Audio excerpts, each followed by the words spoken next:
This week's edition of In Focus.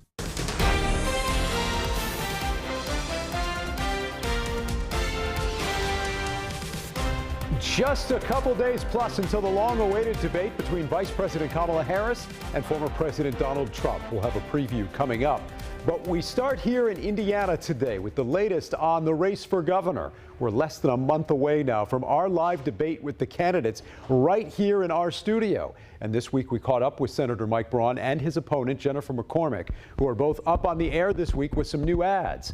Senator Braun met with business leaders and the local chamber Thursday night in Indianapolis.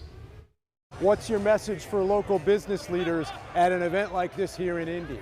Well, so working hard has kind of been the theme of my life. All of it has hard work involved. So look at what's happened just recently in the whole national dynamic. It's changed a lot, so you got to react. That means you got to just work hard right through the finish line, make the case like I did 6 years ago when Hoosiers didn't know me. Got the record there in the Senate, which I think has been a good one. And I'm going to be an entrepreneurial, accessible governor that's going to take the best of what we got and make it even better. What are you hearing from business leaders at an event like this about some of your proposals on property taxes, particularly the reaction from local leaders? Are they concerned about the impact on municipalities? So all I'm asking is that they don't ask for revenue growth faster than our economy to generate it. So it's about putting some restrictions that the caps that were on assessed values did not do. And I haven't talked to one local leader that doesn't believe home ownership is something that would be a priority. So revenues for school districts and local governments are going to be there to the same extent. There's just going to be a lid on them going forward so that you can't have a windfall based upon a system that gets skewed like it did over the last 2 to 3 years based upon inflation generated in DC. I want to make sure that we stay healthy as a state, and our local governments do. They have the resources. If they want an extra normal amount, they need to ask the people for permission to do it with a transparent process on referenda, or they've got other sources of tax if they want to ask local people to pay for it. Make the case, don't do it behind the scenes in an opaque system. What's your overall approach going to be on economic development? The current governor has said he wants to hear more from the candidates about that. He's been in Europe this week, Italy, Slovenia, Ukraine, his 25th trip overseas. Will you take a similar approach? What's your approach? I'll take the best of what that's been about, and I'll make sure to fertilize the field of entrepreneurs and small businesses that always get overlooked.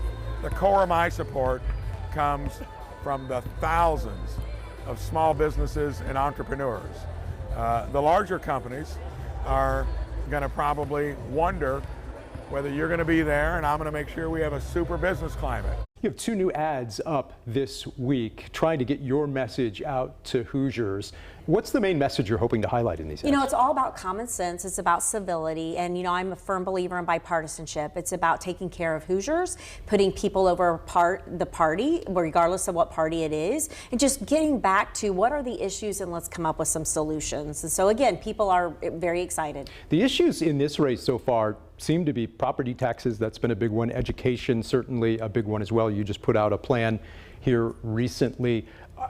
When you talk to voters, is that what you're hearing about the most? I'm hearing a lot about property taxes, absolutely. And when we put our common sense plan out that would relieve some of those property tax strains, it was very well received. It was a very bipartisan plan, but that was great. And then also I'm hearing a ton about education, including childcare and the need for universal pre-K, but also healthcare and the cost and the access, and then obviously supporting reproductive rights and freedom. So I hear mainly about those. It's also about good paying jobs. You know, there are a lot of places in Indiana that they want good paying jobs, and some of our areas of the state have done very, very well. So let's give credit where credit's due, but there's a big chunk of our state that's still, you know, not seeing those good paying jobs come into the pace we need them to come in. When it comes to reproductive rights, that's another topic you mentioned in this ad. How big of an issue will that be in 2024 here in Indiana? It certainly will be across the country. Do you think that message will resonate here as well? It's huge. And we have Republicans, Democrats, independents that are coming to our events that say we trust women, we trust our healthcare providers,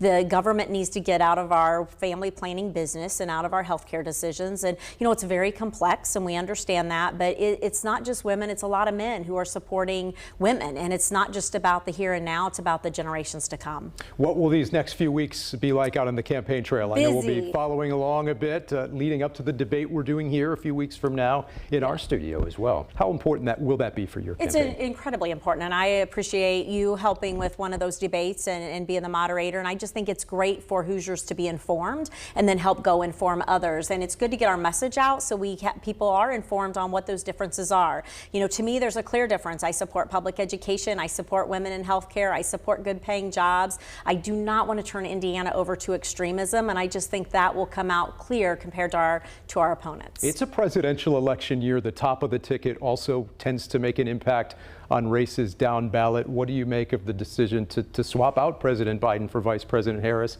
How that's going so far and the impact it might have in this race? Yeah, the first time I ran in 2016, I ran as a Republican, and I certainly got a lot of help at the time from Trump being on the ticket. And I think all the Republicans in Indiana got a big boost from that. So it certainly helped me the first time. I think it's going to help me again this time in a different way. So it'll be really interesting to see how that down ballot impact. We are feeling it. We are hearing it anecdotally. We are, just hearing a lot of stories and a lot of conversations. We're seeing it in our numbers of volunteers. Donations are coming a lot easier. So I think it certainly has helped. I know this has come up before. You mentioned the election in 2016. Mm-hmm. As a Republican, did you vote for Donald Trump in 2016? I get asked that quite a bit. So I did not vote for Donald Trump in 2016. I taught kids for 20 years that character mattered, and I was paying attention and being informed. I just had a lot of concern about his behaviors and a lot of concerns about the rhetoric. And I knew kids were watching. I knew eventually, my grandkids would be watching. And so I hold that office at such high esteem. And I know people really struggle with it. I'm not the only Republican who struggled with it. When I was dealing with that in the time in 2016, there were a lot of Republicans who were like, you know what? We do not like where this is going as far as a party. It doesn't represent Indiana's party for the most part. And so I'm very fiscally responsible. My values haven't changed. My party has changed tremendously. But I know I'm not alone in feeling that. All right, we also recently spoke with Libertarian candidate Donald Rainwater. You can see that interview on our website. Again, a reminder, we'll be hosting the first debate in the race for governor. It'll happen right here in our studios a little less than a month from now on Wednesday, October 2nd at 7 p.m.